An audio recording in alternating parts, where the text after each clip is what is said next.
ಶೃಂಗೇರಿ ಭೇಟಿ ಇವತ್ತು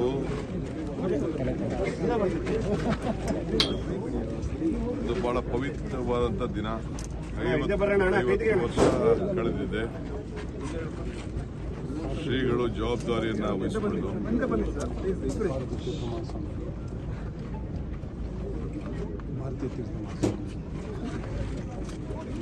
ಶ್ರೀಗಳು ಭಾರತೀಯ ತೀರ್ಥ ಮಹಾಸ್ವಾಮಿಗಳು ಈ ನಮ್ಮ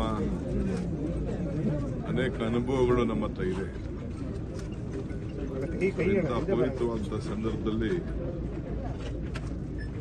ಧರ್ಮೋ ರಕ್ಷತಿ ರಕ್ಷತ, ಯಾರು ಧರ್ಮವನ್ನು ಕಾಪಾಡ್ತಾರೋ ಧರ್ಮವನ್ನು ಕಾಪಾಡ್ತಾರೆ. ಆ ರೀತಿ ಯಾವ ರಾಜಕಾರಣಕ್ಕೂ ಹೋಗದೆ, ಯಾವ ವಿಚಾರಕ್ಕೂ ಈ ಮಠ ಯಾವತ್ತೂ ಕೂಡ ಭಾಗಿಯಾಗದೆ, ಬರೀ ಅವರ ಕರ್ತವ್ಯ, ಅವರ ಪಾಲನೆ, ಆಶೀರ್ವಾದ,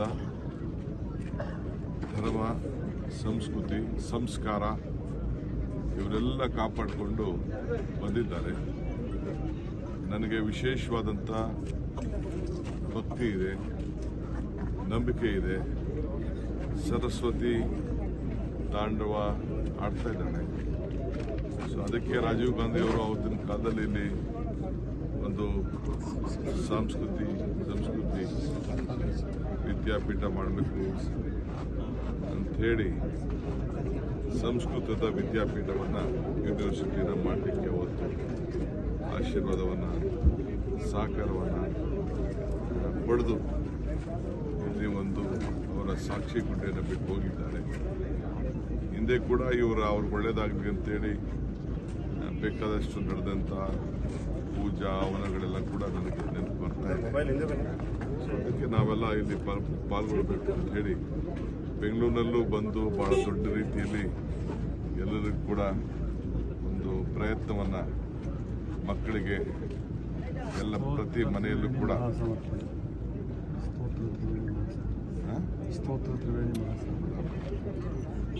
ಎಲ್ಲರಿಗೂ ಕೂಡ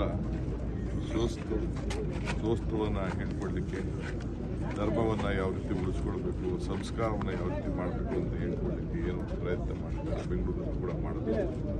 ಇದು ಕೂಡ ನನ್ನ ಆಹ್ವಾನಿಸಿದ್ದಾರೆ. ಸರ್ಕಾರದ ಪರವಾಗಿ ಮತ್ತು ವೈಯಕ್ತಿಕವಾಗಿ ಬಂದು ನಾನಿವತ್ತು ಭಾಗವಹಿಸ್ತಾ ಇದ್ದೀನಿ. ಸರ್, ಈ ಥರ ಭೇಟಿಗಳ ನಂತರ ಟೆಂಪಲ್ ರನ್ ತಾವು ನೀಡ್ತಾ ಇರೋದು ಭೇಟಿನ ಟೆಂಪಲ್ ರನ್ ಅಂತ ಕೂಡ ನಾನು ದಿನ ಪೂಜೆ ಮಾಡೋನೆ, ಧರ್ಮದ ಬಗ್ಗೆ ನಂಬಿಕೆ ಇಟ್ಕೊಂಡಿರೋನೆ. ನನ್ನ ಒಡೆತಕ್ಕೋಸ್ಕರ, ರಾಜ್ಯದ ಒಡೆತಕ್ಕೋಸ್ಕರ, ನಮ್ದಂಥ ಜನರಿಗೋಸ್ಕರ, ಸಮಾಜಕ್ಕೋಸ್ಕರ ಒಳ್ಳೇದಾಗಲಿ ಅಂತೇಳಿ ನಾನು ಪ್ರಾರ್ಥನೆ ಮಾಡೋದು. ಟೆಂಪಲ್ ಎಲ್ಲ ಮುಚ್ಚಿಬಿಡಿ, ಮತ್ತೆ ನೀವೆಲ್ಲ ಸೇರಿಕೊಂಡು. ಯಾಕೆ ಧಾರ್ಮಿಕ ದತ್ತಿ ಇಲಾಖೆ ಇದೆ, ಯಾಕೆ ಹಜ್ಜಿಲ್ಲ, ಇದು ಮೈನಾರಿಟಿ ವೆಲ್ಫೇರಿಂದ ಯಾಕೆ ವಕ್ಫ್ ಬೋರ್ಡ್ ಇದೆ, ಮೈನಾರಿಟಿ ಚರ್ಚಸ್ ಯಾಕಿದೆ, ಅವರವರ ವಿಚಾರ, ಅವರವರ ನಂಬಿಕೆ. ನಾನು ಹಿಂದೆ ಹೇಳಿದ್ದೇನೆ, ಧರ್ಮ ಯಾವುದಾದರೂ ತತ್ವ ಒಂದೇ, ನಾಮನೂರಾದರೂ ದೈವ ಒಂದೇ, ಪೂಜೆ ಯಾವುದಾದರೂ ಭಕ್ತಿ ಒಂದೇ, ಕರ್ಮ ಹಲವಾದರೂ ನಿಷ್ಠೆ ಒಂದೇ, ದೇವನೊಬ್ಬ ನಾಮ ಹಲವು ಅಂತ ಹೇಳಿದ್ದೇನೆ. ಸೊ ಅವರವರ ನಂಬಿಕೆ, ಅವರವರ ಆಚಾರ, ಅವರವರ ವಿಚಾರ. ಟೆಂಪಲ್ ರನ್ ಏನಿದೆ ಸರ್, ನೀವು ಶೃಂಗೇರಿ ಭೇಟಿ